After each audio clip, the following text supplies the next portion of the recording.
Hello everyone, good morning from Barrackpore. আর আমি সৌরভ, আমার চ্যানেল রাইড উইথ মিতে তোমাদের সবাইকে একটা নতুন ভিডিওতে ওয়েলকাম।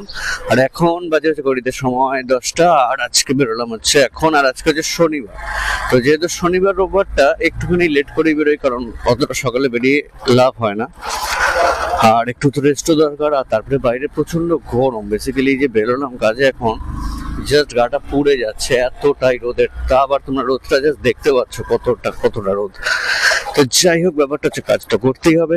আর তাই ভাবলাম যখন কাজ করছি তো তখন একটা ভিডিও বানাই, আর সাথে সারাদিনটা তোমাদের সাথে শেয়ার করি।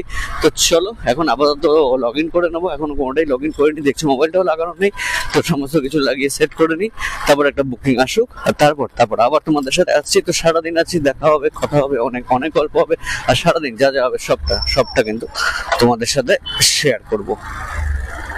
তো গাইস, এই মুহূর্তে একটা বুকিং পেলাম, ঠিক আছে। কাস্টমারটা যে সামনে, এই ব্যারাকপুর স্টেশনের সামনে 300-400 মিটার দূরে হবে, যাবে হচ্ছে বারাসাত। উবের থেকে আসলো 16 কিলোমিটার, দেখাচ্ছে 140 টাকা। কমই আছে অনেক, দেখি যদি একটু বাড়ানো যায়। তো চলো আগে যাই, পৌঁছাই কাস্টমারের কাছে। তো এই রেটটা কমপ্লিট হলো, ঠিক আছে। এই হচ্ছে ব্রেইনওয়ার্ড ইউনিভার্সিটি, তো এখানে ড্রপটা ছিল, দাদাকে নামিয়ে দিলাম। আর ব্যাপার হচ্ছে এখন এখানে দাঁড়াতে হবে, কিন্তু এখান থেকে বুকিং পাওয়াটাই একটা সমস্যা। তো এখন আছি হচ্ছে এই ব্রেইনওয়ার্ডের এখানটায়, ঠিক আছে। তো এখান থেকে একটা বুকিং পেলাম এখন। কাস্টমারটা আছে এই 1.5 কিলোমিটার মতো দূরে, যাবে হচ্ছে এয়ারপোর্টের দিকে। তো এখন যাচ্ছি, দেখি 6 মিনিট লাগবে দেখাচ্ছে। কারণ ব্যাপারটা হচ্ছে যদি ক্যান্সেল না করে দিলেই হয়। তো এটা এসে র্যাপিডো থেকে, আর একবার এখান থেকে এখন বেরিয়ে যেতে পারলে না একটা কাজ হবে, কিন্তু এখানে আটকে গেলে খুব মুশকিল হবে। কারণ এইসব এরিয়াগুলো না একদম দেখো, একদম বারাসাতে পুরো গ্রামের ভিতরে একদম। দেখো বাদিকে হচ্ছে পুরো এই বাঁশবাগান টাইপের, এইদিকে এই পুকুর, পুরো গ্রাম। দেখো বেশ মানে এই জায়গাগুলোতে বেশ চালাতে কিন্তু খুব ভালো লাগে। আমরা যখন সিটিতে কাজ করি না, জ্যাম গরম সেরকম নেই, ওয়েদারটাও বেশ ঠান্ডা, চারিদিকে দেখো কত সবুজ, বেশ সুন্দর লাগে চালাতে। কিন্তু ব্যাপারটা হচ্ছে কি, এইদিকে এই মানে বুকিং এর যে প্রেফারেন্স এটা প্রচন্ড কমে যায়, ঠিক আছে। তো যেটা একটা অসুবিধা। আদারওয়াইজ রাস্তাগুলো দেখো কি সুন্দর, কি সুন্দর লাগছে। আর সত্যি কথা বলতে অত গরমও নেই, জায়গায় বেশ গাছের ছায়া আছে, বেশ সুন্দর লাগে সব দিকে চালাতে গাড়ি। লোকেশনে তো পৌঁছে গেছি, কিন্তু কাস্টমারকে তো দেখতে পাচ্ছি না, কোথায় আছে। এই কলটা করলাম, ধরুক একটু বাড়ি দিয়ে না। আমার 144 দেখাচ্ছে। দেন আপনার সুবিধা মতো একটু বাড়িয়ে দেন, কি বলবো। হ্যাঁ ঢুকেছে, ওকে থ্যাংক ইউ। তো এই অর্ডারটা কমপ্লিট হলো, দেখলে মোটামুটি 144 টাকা হচ্ছে। ভাবো সেই বারাসাতের কোন ভিতর থেকে আসলাম, এত কম দেয় কি বলবো, কাস্টমার থেকে বাধ্য হয়ে নিতে হয়। তো যাই হোক 180 টাকা দিল। তো না এসব পাবো না, টোটোগুলো সব জায়গায়। তো দেখি এখন উবেরটা অন করি, পোর্টারটা অন করি। আবার এদিকে মেঘ করছে, বৃষ্টি আসবে কিনা কে জানে। সমস্যা, আজকে রেনকোটটা আনা হলো না।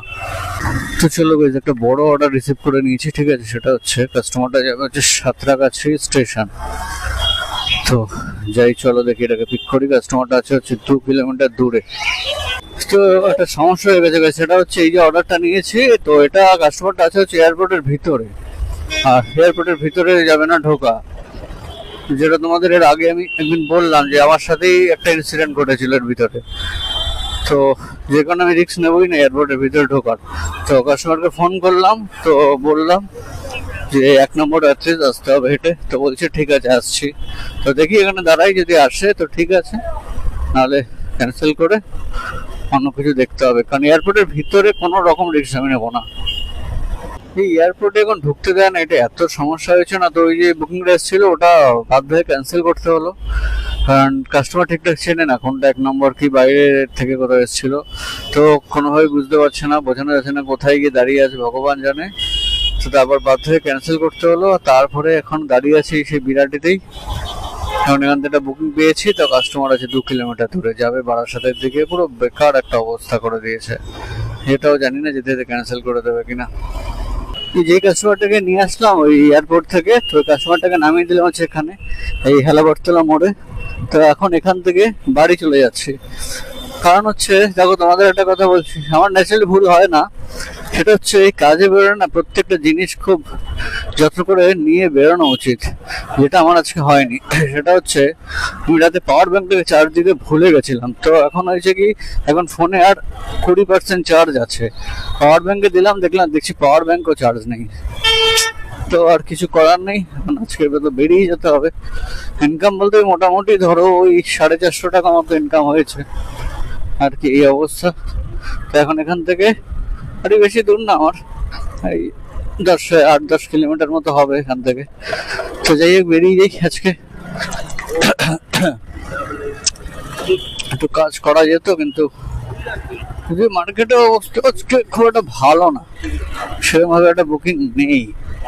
তো যাই হোক, চলো যাই, দেখি কালকে রোববার আছে, তো কালকে বেরোতে হবে, কালকে রাস্তাঘাট ফাঁকা থাকে, কালকে দেখি যতটা পারি টানতে হবে। তো এই জন্য তোমাদের প্রত্যেকেই বলবো যে এখন দেখো, এখন এমনিও বৃষ্টির দিন, না তার মধ্যে আকাশে মেঘমেঘও করছে, আবার রেনকোটও আনিনি আজকে। তো এখন মোটামুটি বেরোলে প্রত্যেকে কিন্তু মনে করে এই রেনকোট, জল, তারপরে এই পাওয়ার ব্যাংক, এগুলো অবশ্যই মনে করে নিয়ে বেরিও, নাহলে কিন্তু এই সমস্যা হয়ে যাবে। তো যাই হোক, চলো আজকের ব্লগটা একটু ছোট ব্লগ হবে, কিছু করার নেই। আর এয়ারপোর্টে ওই সমস্যা খুব বেশি, এর জন্য খুব সমস্যা হচ্ছে। তো যাই হোক, চলো, তো আজকের মতো ব্লগটা শেষ করছি এখানেই। অবশ্যই তোমাদের সাথে দেখা হচ্ছে পরের দিন। তো চলো, টাটা, বাই বাই।